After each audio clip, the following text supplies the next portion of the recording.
Assalamualaikum warahmatullahi wabarakatuh. Selamat datang kembali di Rio Hotspot Channel.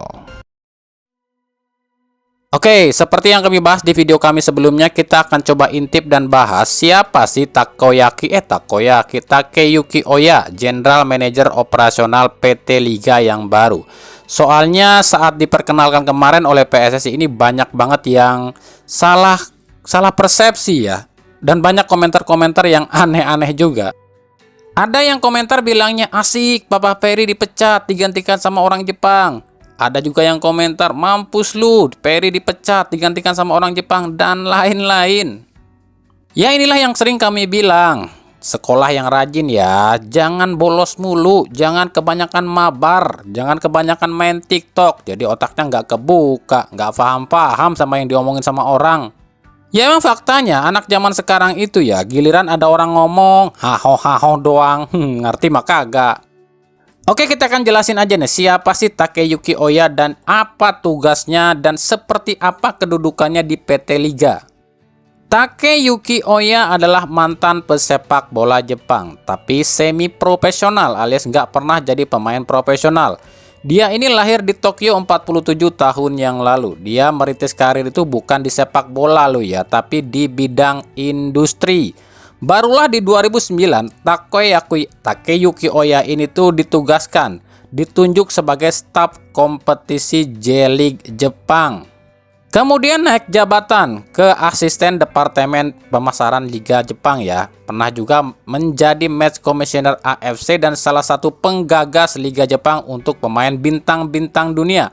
Atau secara tidak langsung dia inilah yang menggagas untuk J-League Jepang ini mengambil pemain-pemain top Eropa seperti Andres Iniesta dan Fernando Torres dan lain-lain ya.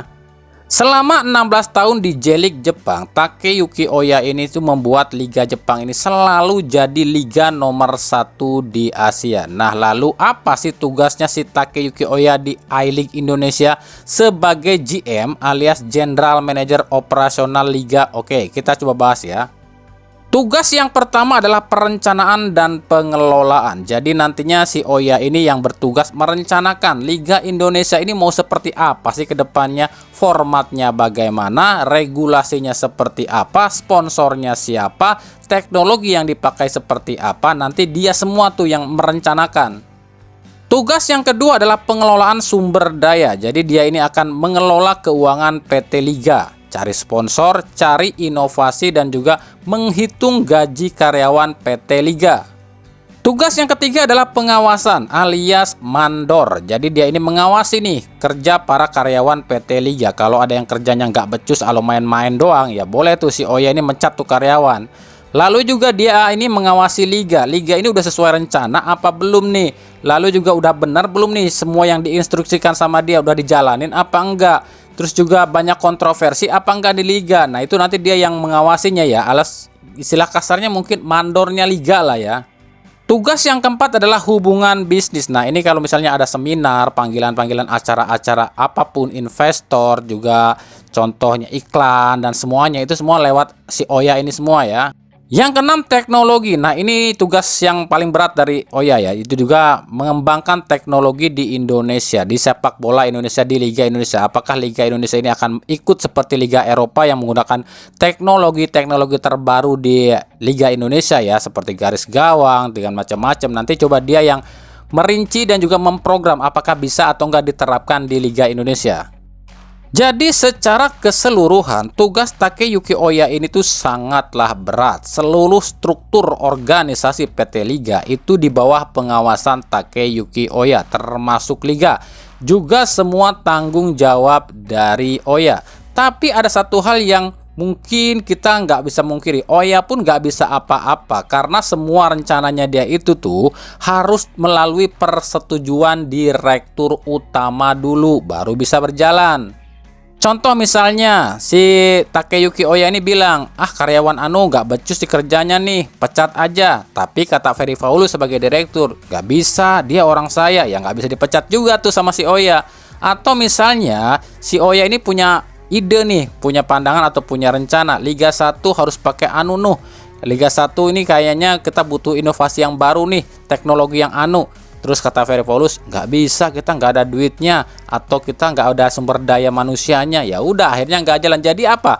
Semua rencana-rencana dari Takeyuki Oya ini tuh harus dilaporkan dulu pada direktur utama, disetujui atau tidak. Nah, barulah nanti dari direktur utama kalau disetujui, baru dibawa ke pihak PSSI. Atau istilah kasarnya, si Takeyuki Oya ini tuh masih di bawah kendali dari direktur utama. Kalau gitu enak banget ya si Ferry Paulus, gak kerja apa-apa, cuma duduk dan tanda tangan doang. Giliran yang kerja orang Jepang. Kalau ada kesalahan dia nggak disalahin, orang Jepang yang disalahin. Ya mau gimana lagi, itulah yang mungkin strukturnya seperti itu.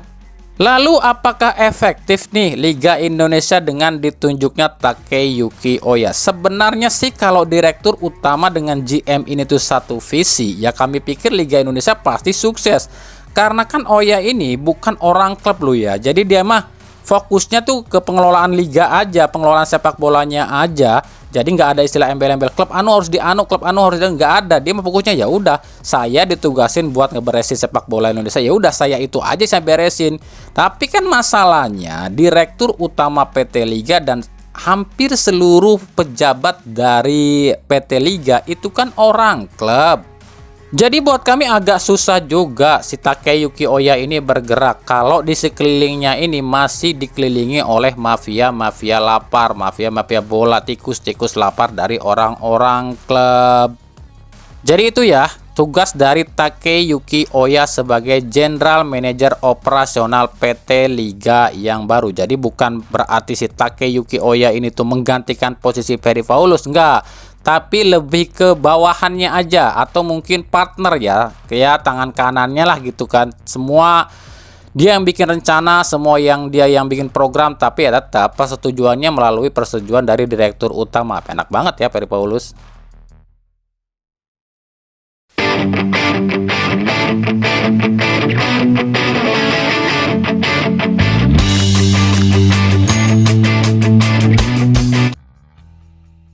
Lanjut, inilah bocoran draft awal Liga 1 musim depan alias Super Liga musim depan. Nah, bocoran ini tuh udah beredar ya di media massa, dan kita akan bahas di pekan pertama aja yang dimulai tanggal 8 Agustus 2025.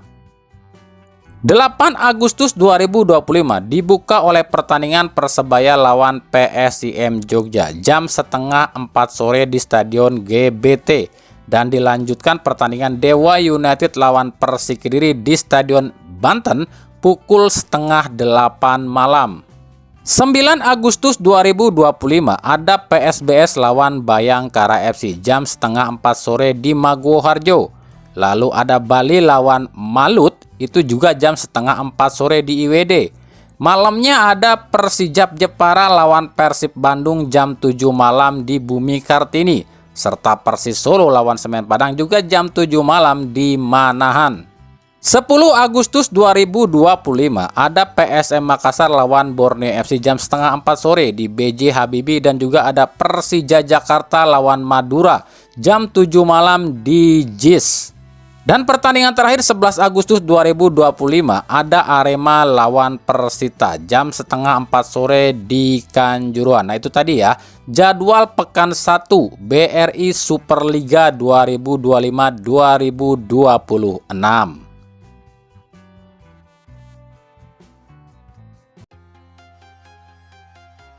Sekarang kita ke pertransferan. Wah, udah lama banget ya nih kelewatnya nih saya nih soal pertransferan. Kita rekap aja deh yang resmi dan yang masih nego deh. Yang pertama, Persik Kediri meresmikan Pedro Matos. Ini winger asal Portugal berusia 28 tahun yang musim lalu main di Liga 2 Portugal bersama klub Fave. Jadi ada dua Matos ya, ada dua Pedro Matos di Liga 1 musim depan, yakni dari Persik Kediri dan juga Semen Padang. Lalu juga ada Sylvian Atieda, ini striker asal Prancis keturunan Guyana, 29 tahun yang musim lalu main di Liga Bulgaria. Nah, udah berapa tuh ya pemain asing Persik Kediri? Ada Telmo, ada Pedro, Sylvian, Leo, Kiko, Rohit, udah 6 ya, masih banyak kok. Kalau pakai 11 ada 5 lagi kalau mau pakai 11. Tapi kalau pakai 8 ya cuma cari 2 lagi. Untuk lokal ada Sahrian Abimanyu ya yang diambil dari Persija Jakarta.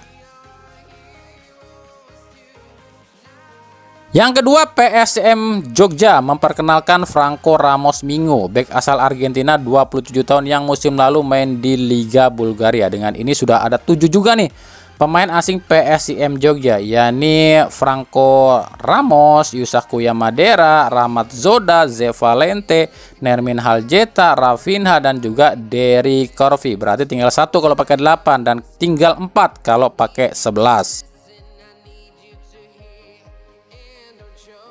Yang ketiga, Dewa United memperkenalkan Privat Embarga asal Kamboja yang musim lalu main di Bali United. Jadi udah 8 nih, udah komplit ya pemain asing dari Dewa United. Ada Sonny Steven, Nick Wipper, Casio Seth, Mesidoro, Jaja, Taisei, Privat Embarga, dan Alex Martin. Tapi kalau pakai 11 ya harus cari 3 lagi dan Dewa akan pakai 11.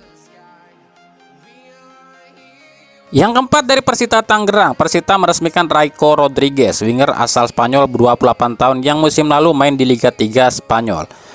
Persita mendapatkan Raiko ini secara gratis sebab saat dibeli Persita, Raiko ini statusnya bebas transfer.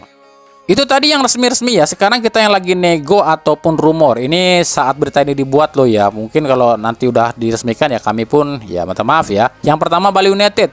Ada Mirza Mustafik, ini gelandang serang asal Luxembourg 27 tahun yang musim lalu main di Liga Bosnia. Ini persentasenya atau statistiknya 85% udah deal ke Bali ya.